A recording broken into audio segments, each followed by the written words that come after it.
Olá, meus irmãos, como vocês estão? É um prazer estar aqui nessa noite de festa, de alegria, na Missão Batista em Alhambra, um dia histórico, um dia para marcar a nossa vida como igreja, como primeira igreja batista de Campo Grande. Nós estamos muito felizes em receber cada um que esteve aqui presente, aqueles que não puderam, mas colaboraram, oraram, ofertaram, se envolveram, para que esse dia ficasse marcado em nossas vidas e na vida da nossa igreja. Quero me alegrar com o pastor Wilson, com toda a liderança, agradecer ao pastor Elber Macharete, a quem Deus deu a visão primeira de plantar isso aqui.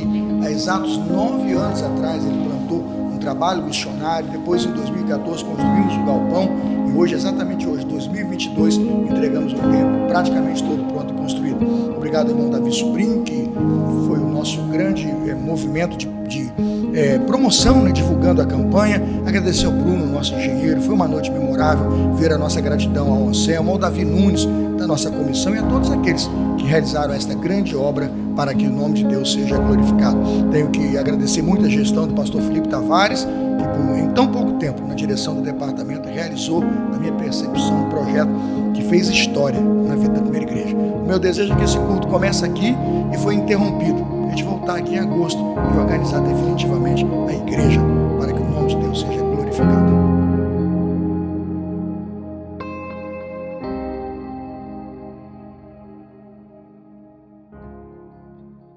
Deus bondoso, que privilégio meu, nos meus 52 anos de vida, nos meus 23 anos de ministério, ver esta casa erguida para o Senhor, não é para homens.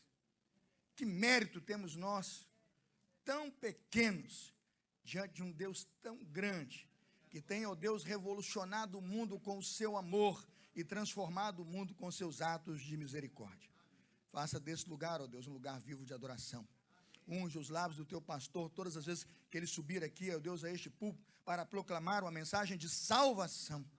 Unge a vida dos crentes, que sejam sal da terra e luz do mundo, e que ao olharem para os crentes desta igreja, o mundo diga: Jesus é bom, o Senhor é rei, a tua benignidade dura para sempre. Vem abençoar-nos, ó Deus, ao longo da pequena mensagem que preparamos, para que esta pequena mensagem seja um marco nesta noite memorial, em que entregamos pelo menos a primeira etapa desta grande obra ainda tão desafiadora, que precisa, ó Deus, ser ainda acabada para a honra e glória do Senhor. Vem nos abençoar neste esforço, vem continuar colocando a sua mão sobre nós. É nossa oração, Deus, em nome de Jesus, amém. Podem sentar-se. Os irmãos já sabem quais são os valores presentes na construção de um templo para Deus. Eu encontrei nesse texto alguns. Os irmãos sabem que Davi fora impedido, 1 Crônicas 17, está aí, 1 Crônicas 17. Davi fora impedido de construir o templo. Deus disse: não, Davi, não vai ser você. Davi era um guerreiro sanguinário, muitas mortes nas mãos. Deus disse: eu vou honrar o seu filho, para que a sua descendência participe da construção do templo. Este é o resumo do diálogo que Natan tem com Davi, em 1 Crônicas, capítulo 17, para você estudioso da Bíblia. Quando agora Davi, então, vai orientar o povo e vai começar a montar o fundo para construir esta obra tão grande, ele não inicia e vai pedir dinheiro, ele monta um fundo, e depois que tem um fundo depositado, uma segurança de recursos, não é, Ademir? Ele parte para cima. Mas ele vai explicar para o povo por que esses donativos e essas ofertas podem chegar. Ele diz: dê um voto de confiança ao rei. Nós queremos fazer uma casa não para o rei, um palácio não para homens, uma casa para Deus. Não é um lugar onde Deus habita, não é. Deus não habita em templos feitos por mãos de homens, mas é um lugar onde as pessoas vêm para a comunhão, vêm para exercitar a comunhão, vêm para se equipar, vêm para celebrar a sua adoração e dizer a Deus que ele, o templo do Espírito Santo, é muito grato a Deus pelas obras que ele realiza. A primeira afirmativa que Davi faz sobre os valores que estão presentes na construção de uma casa para Deus estão claramente colocados no versículo 1, não sei se você notou, no finalzinho do versículo 1, se você é batista raiz não fecha a Bíblia. 1 Crônicas 29, 1 diz assim: este palácio não será feito para homens, mas para o Senhor. O primeiro valor que eu encontro na casa de Deus e no templo que é edificado para Deus, pastor Wilson, é que ele é um templo não para homens, mas para Deus. Vamos repetir a frase: não para homens, mas para Deus? Não para homens, mas para Deus. Não haverá aqui placas para homens. Nós honramos os homens com placas porque eles são templos de Deus. Mas neste templo não haverá nenhuma placa com o nome do homem, porque não é para homem, é para Deus. Quando eu olho um ensino como este, eu fico motivado a pensar o que tinha Davi no seu coração. Ele tinha toda a simplicidade, toda a autoridade daquilo que nós no Novo Testamento chamamos de o evangelho comprometido com as coisas do Senhor. 1 Crônicas 29, 16, veja o versículo, 1 Crônicas 29, 16, ele vai dizer: Senhor nosso Deus, toda esta abundância que preparamos é para te edificar uma casa para o teu santo nome. Se nós pastores, e todos nós pastores que construímos casas para o Senhor e templos para servir ao Senhor, lemos um texto como esse, temos que nos dobrar, que nossa única motivação a entrar num projeto como esse é o que Davi ouviu e passou para o povo, quanto mensagem de Deus daquela construção. Toda esta casa, 1 Crônicas 19, 16, que preparamos, é uma casa para edificar, uma casa para o teu santo nome. E ele reconhece, vem da tua mão, veja os textos, vem da tua mão e é o quê? Toda tua. Por que Davi faz isso? Porque Davi professa a confissão de um Deus que é grande. Irmãos, eu costumo dizer que templos desse tipo de construção demonstram o tamanho e a percepção que temos de Deus. Se nós construímos um templo, irmãos, pequeno para pessoas pequenas, dizemos que o Deus daquelas pessoas é insignificante e até de pouco valor. E queremos que não muitas pessoas venham ao templo, porque não tem espaço. Mas quando o irmão Davi e outros, como Bruno e tal, sentam e me trouxeram uma planta, um templo para 200 e poucas pessoas, nós tínhamos 20 naquela época, eu dizia, haja fé. Hoje tem 42 e já tem gente aí na fila de espera, está mais de 50, já bem mais. Mas naquela época, 20, eu dizia, Senhor, nós estamos botando o dízimo do espaço. E quem vai pagar essa conta? O Senhor pagou a conta. Você diz assim, pastor, eu sou um homem de pouca fé. Não, irmãos. Eu já levantei uma igreja batista em Rita Vieira. Tamanho dessa, Igreja Batista da Graça. Eu já levantei uma igreja batista no Jardim Bálsamo, maior do que essa. Eu já levantei uma igreja em Bonito para 1000 lugares, 4 dessas. Está lá, eu fui lá visitar. Quando eu sentei, me conheceram. O pastor construiu a igreja. Eu inaugurei, foi a terceira igreja que eu inaugurei no meu ministério. Depois eu fiz a igreja de Barbacena. Davi tinha deixado um fundo lá, né, Davi? Davi fez um fundo lá, guardou um dinheiro. A gente pegou o fundo, foi lá para Barbacena. Na verdade, Davi, esse templo aqui é a mesma medida de lá, não é isso? Na verdade, nós pegamos a planta de Barbacena. Aquele tempo nós fizemos o que, Davi? Em 4, 5 meses, para a glória de Deus. Foi o primeiro tempo que eu construí. Quando nós chegamos aqui, começamos do zero, levando a Saveiro, voltando, uma obra fora do estado. Depois fizemos a inauguração de Silvestre, né, com a obra lá. Depois fizemos Joel, tá aí, cadê Joel? Hein, Joel? Aquela quadra lá é maior do que esse aqui. A quadra é linda. Fizemos lá atrás um espaço, banheiros. E hoje eu estou fazendo essa aí a 7ª igreja, que no meu ministério eu organizo para a glória do Senhor. Não está fundada, mas que eu vejo o desafio da construção. Eu já organizei 7 igrejas nesses meus 23 anos de ministério. O que eu posso dizer a Deus? Qual é a compreensão que temos de Deus? Aqui Davi tem. Bendito seja, ó Senhor, versículo 10, acompanhe. Deus de Israel, nosso Pai, de eternidade a eternidade. Olha o que Davi diz. Teus, ó Senhor, são a grandeza, o poder, a glória, a majestade, o esplendor, porque tudo que há no céu e na terra, porque tudo que há no céu e na terra, teu, ó Senhor, é o reino, tu estás o quê? Acima de tudo. Olha o verso 12, por isso que ele abraça uma obra tão grande. A riqueza e a honra vem de quem? Vem de ti. Ele diz, tu dominas sobre todas as coisas, nas tuas mãos estão força e poder para exaltar e dar força a todos. Ele diz assim, agora, nosso Deus, graças te damos e louvamos o teu glorioso nome. A motivação de Davi ao construir um grande templo, ele chamou aqui de um palácio para Deus, tem um hino que a gente canta, né, com louvor, um palácio, né, com honras, né, um hino, um canto ao Senhor. O que Davi estava dizendo é que ele sabia muito bem o tamanho do seu Deus e o Deus a quem ele servia. Por isso ele buscou pessoas e chamou multidões. Vamos erguer um santo lugar para servir e adorar ao nosso Deus. Eu vejo que Davi tinha, irmãos, a convicção correta do que é fazer para o Senhor e do que é servir ao Senhor. Eu me lembro da decepção que foi para o Espírito Santo de Deus quando Ananias e Safira trouxeram dinheiro na casa do Senhor. Já leram Atos capítulo 5? Acompanha aí, Atos 5:1. Um certo homem chamado Ananias e Safira e sua mulher venderam propriedade, diz o texto. Retiveram parte do preço, sabendo também sua mulher, levando uma parte, depositou somente uma parte aos pés dos apóstolos. Disse então Pedro, Atos capítulo 5, verso 3, disse então Pedro, Ananias, veja, porque encheu Satanás o quê? O teu coração. Quantas vezes, pastor Cid, tem a motivação para trazer doações à casa de Deus, são motivações absolutamente equivocadas. O Espírito não tem, Neuzi, nenhuma alegria nessas coisas. Podiam vender o terreno para quem quisessem, podiam dar o valor a quem quisesse. O Espírito Santo afirmou, sendo o teu terreno, fazia dele o que você queria. Mas não pode vir na casa de Deus, vender um terreno, dizer que trouxe o valor todo e entregar só a metade. Irmãos, isso é falso testemunho.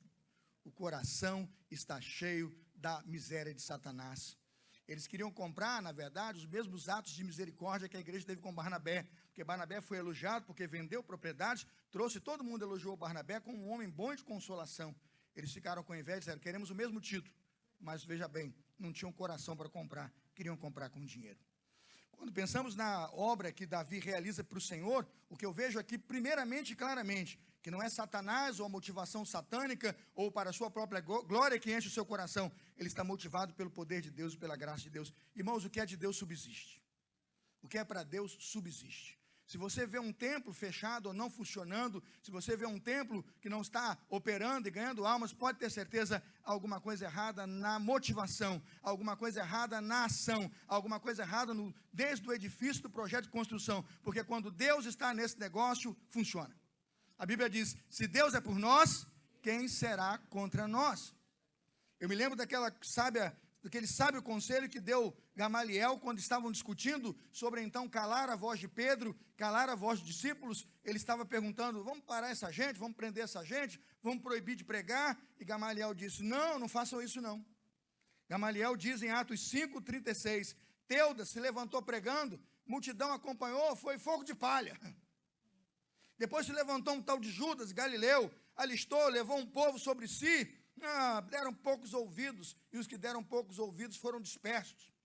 Ele disse assim, veja, se esses homens são de Deus, deixem pregar. Se eles são de Deus, deixem pregar, porque se Deus está no negócio, quem somos nós para lutar contra Deus? Mas o conselho dele é, agora se não é de Deus, esta obra por si só se desfará. Sábio foi Davi, ao apelar à multidão, no dia em que apelou para a construção de uma casa para Deus, palácio, não para homens, mas para Deus. Repita comigo, não para homens, mas para Deus. Quando isso tomar o nosso coração, essa é uma pedra fundamental de um edifício, é uma pedra fundamental de uma construção. Segundo lugar, segundo valor que eu encontro e estará presente na edificação de uma casa para Deus. Dê uma olhada em 1 Crônicas 29:3, acompanhe o texto. 1 Crônicas 29:3 diz assim, porque tenho posto o meu coração na casa do meu Deus. Ele pode traduzir por coração, ele pode traduzir por afeto, né? A expressão. Porque tenho posto, a versão da NVI diz, eu tenho posto o meu amor na construção deste templo para Deus. Tenho posto o meu amor. Irmãos, o segundo valor que eu encontro na construção de um palácio para Deus é a alegria de uma casa edificada com o coração. Como Ananias e Safira colocaram, o coração estava cheio das obras de Satanás, aquilo foi destrutivo para eles. E obviamente esvaziou a igreja da beleza e da glória do Senhor, até porque eles morreram e foram sepultados ali, diante do homem de Deus. Agora veja, quando alguém está motivado corretamente, chega colocando o seu coração na obra do Senhor. A Bíblia diz que Davi colocou não somente o coração, sabe, Bruno, mas todo o seu esforço. Veja o verso 2, ele disse, estou colocando, 29:2, todas as minhas forças. Quando entramos num projeto, devemos entrar no projeto com o coração e com a alma. Devemos entrar com o coração, com a nossa alma e com o nosso entendimento. Homens que fazem isso, irmãos, não recuam. Estão convictos do que estão fazendo, estão convictos da visão que receberam do Senhor. 1 Crônicas 29:2 é um desafio para nós pastores quando iniciamos um projeto de plantação de igreja. Nossa igreja está na 32ª filha a ser organizada. Se for organizado o ano que vem, será a 32ª filha, se alguém não passar à frente, né? Em 12 meses, tudo pode acontecer. No reino de Deus, na mão de Deus, eu já vi tudo acontecer. Hoje, o tempo pronto. Se nós vamos organizar, antes de organizar outra igreja, Deus sabe. Mas veja o que nós aprendemos aqui. Força e coração trazem sentido à edificação da igreja. O que isso resultou? Veja o versículo 9, 1 Crônicas 29. O povo se alegrou, porque contribuíram voluntariamente, porque, veja, com o coração perfeito, voluntariamente deram ao Senhor. A perfeição de um adorador, a oferta de um coração íntegro, irmãos, vai trazer alegria na casa do Senhor.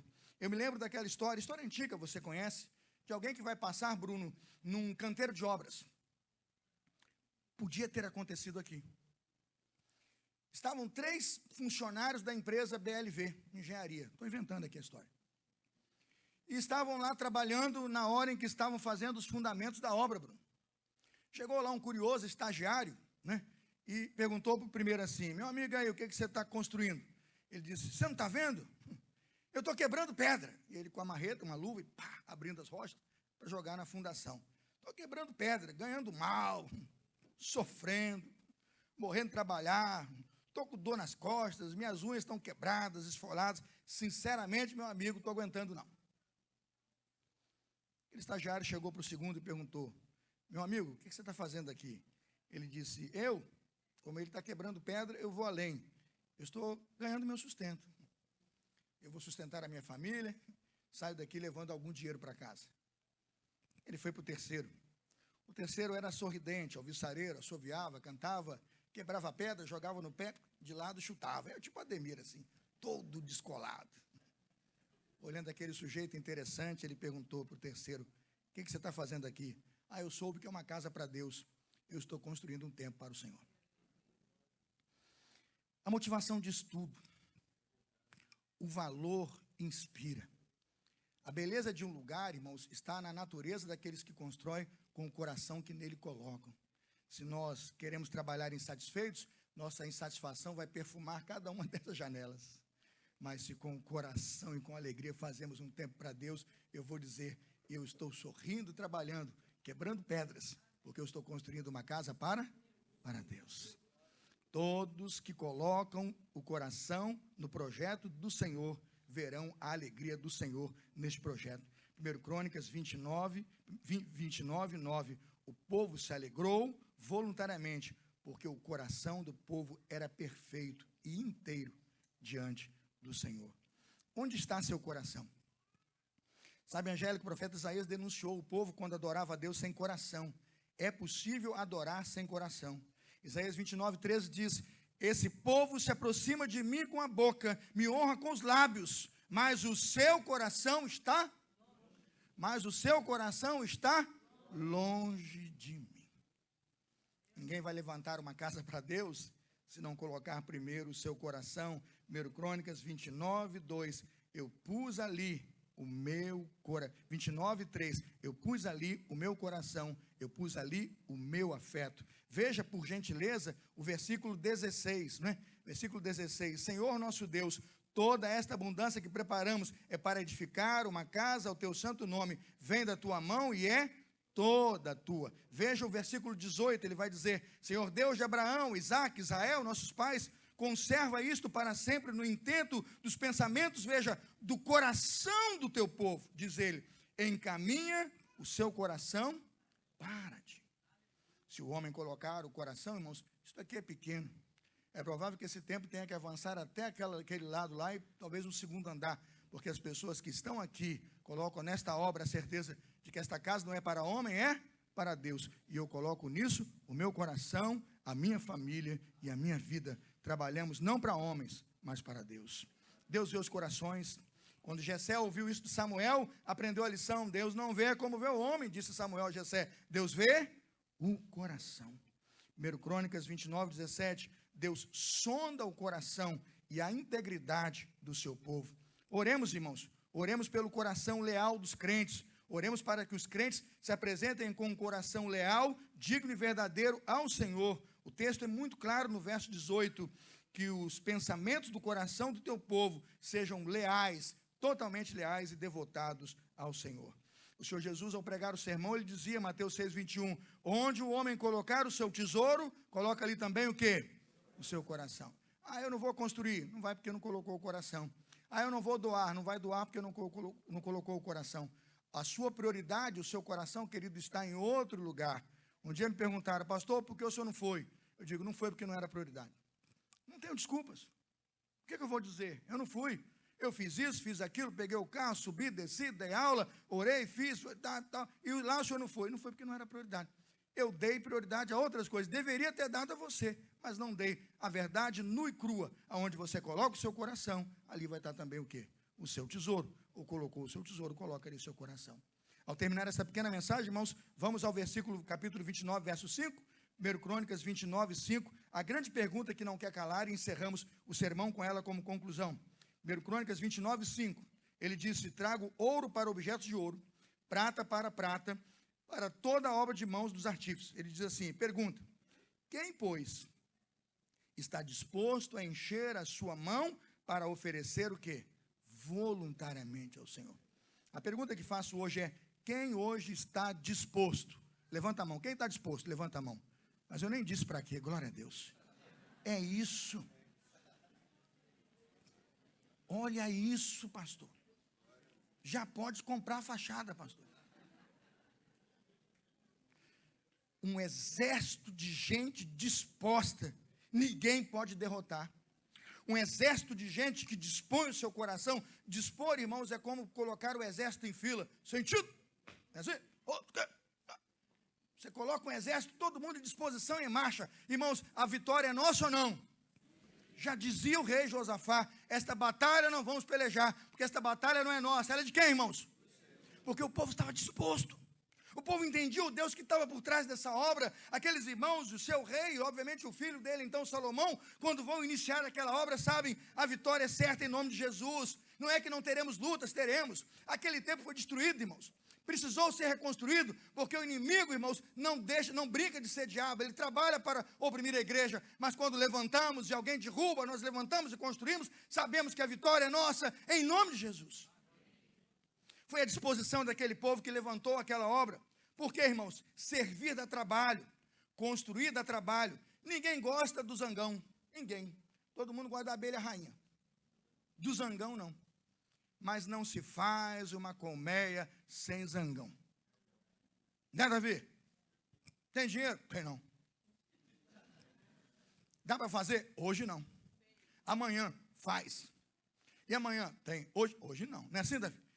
Todo mundo gosta da abelha rainha, né, mas o zangão é muito bom. O zangão administra, o zangão paga as contas, o zangão faz funcionar, o zangão disciplina, e é no ministério do zangão que o negócio desse fica de pé, porque o molengão não bota um negócio desse de pé não, irmãos. Não bota não. Ele se perde, ele se atropela, né? Ele é divertido, é engraçado, mas não bota pé não.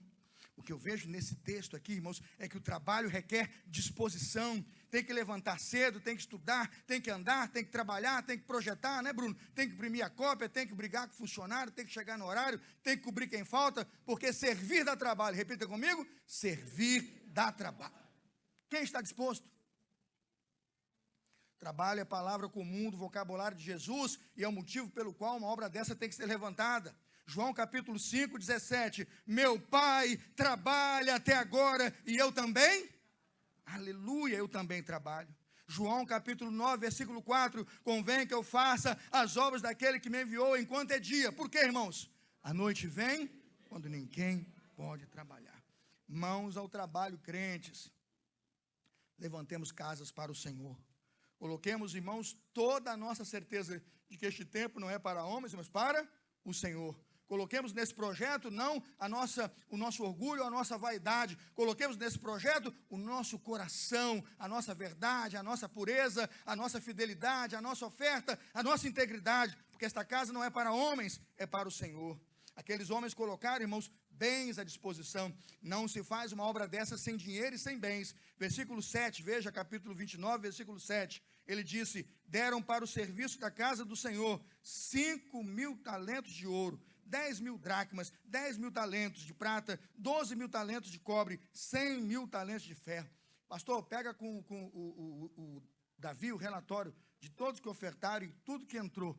Leia aqui para os irmãos e digam, glória a Deus, porque pessoas se dispuseram.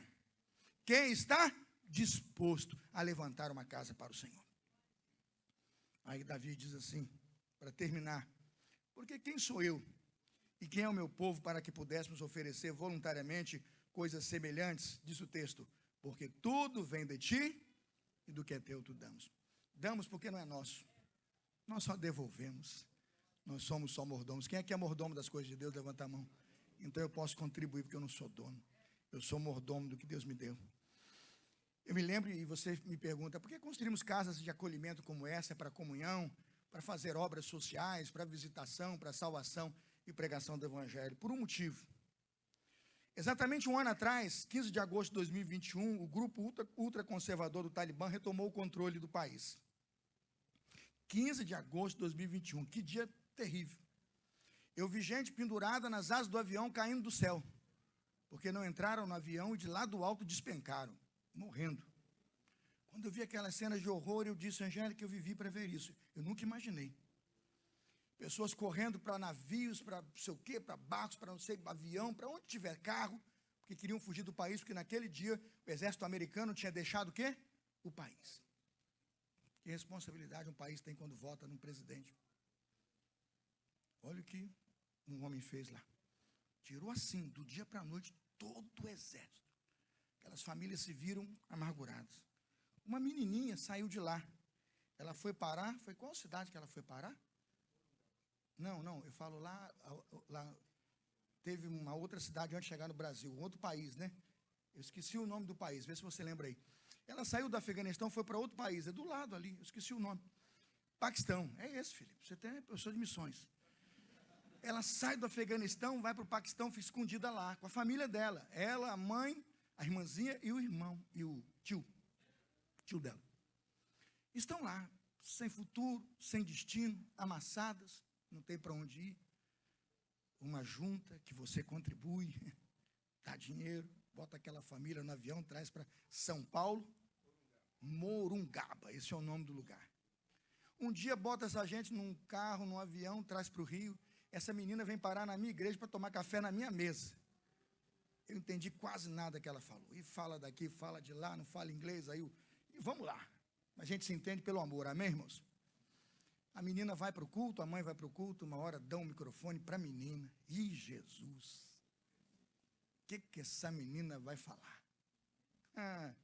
A menina chegou lá e disse exatamente assim, Cristo dá louvor, e começou. Isso é o quê? Cristo dá louvor. Aí começou, com a mão, com outra mão, com o pé, com outro pé. E eu pensei, isso não vai acabar nunca. Porque era com a mão, com outra mão, com o pé, com a cabeça. O tio dela já estava assim, corta, pastor, corta, deixa ela louvar. Sabe por quê? Porque ela estava morta e reviveu. Ela estava perdida e foi achada. Ela perdeu identidade, família, carinho, país, mas está vindo para uma igreja, provavelmente vai ser adotada pela nossa igreja para morar aqui com a gente, para estudar, e a gente vai cuidar de tudo, porque ela vai dizer, a Cristo dá louvor. Com a mão, com outra mão, com o pé, com outro pé, com a cabeça. Porque a obra de Deus, e a voz, porque a obra de Deus você faz de corpo inteiro. Quer fazer uma obra dessa? A Cristo dá louvor. No bolso, põe a mão, põe no coração, passa o pix, mexe na cabeça, solta a voz e diga, porque do que é teu, tu damos. Ao Senhor pertence. É para salvar meninas como essa, que o inimigo não vai levar, enquanto a igreja de Jesus estiver de pé, para dizer, esta é uma casa não para homens, mas para Deus. E que para tanto, o Senhor nos abençoe. Amém? Palmas ao Senhor nosso Deus. Louvamos a Deus pelo privilégio de ver esta casa erguida para a honra e glória do Senhor. A minha oração pelos irmãos, porque eu estou certo. Quem é o meu povo para que pudéssemos oferecer voluntariamente coisas semelhantes a ti? Diz Davi, porque tudo vem de ti e do que é teu, tu damos. Fique de pé, nós vamos orar ao Senhor, pedindo ao nosso Deus que seja dedicada nesta noite esse templo ao Senhor. Eu quero terminar esse culto às 9, não vou conseguir, foi a minha meta. Meta do homem, Deus joga por terra. Sonhos ingênuos, ele passa a régua. Mas vamos fazer o melhor com tudo aquilo que já eliminamos. Eu vou orar aqui e já quero chamar o pastor Felipe, para estar aqui. E nós vamos, neste momento, depois da minha oração, chamar a irmã Edna, está? Irmã Edna, para vir à frente. Eu quero começar a passar as funções e a administração deste tempo, ao pastor, à sua esposa, e dizer que hoje é um tempo conjugado, nós ainda temos um espaço múltiplo para usar aqui, mas eles têm o privilégio, né, de nos horários que nós marcamos, combinamos, e na estrutura como ela funciona, de plantar aqui uma missão, uma igreja, uma casa para Deus, um templo não para homens, mas para o Senhor.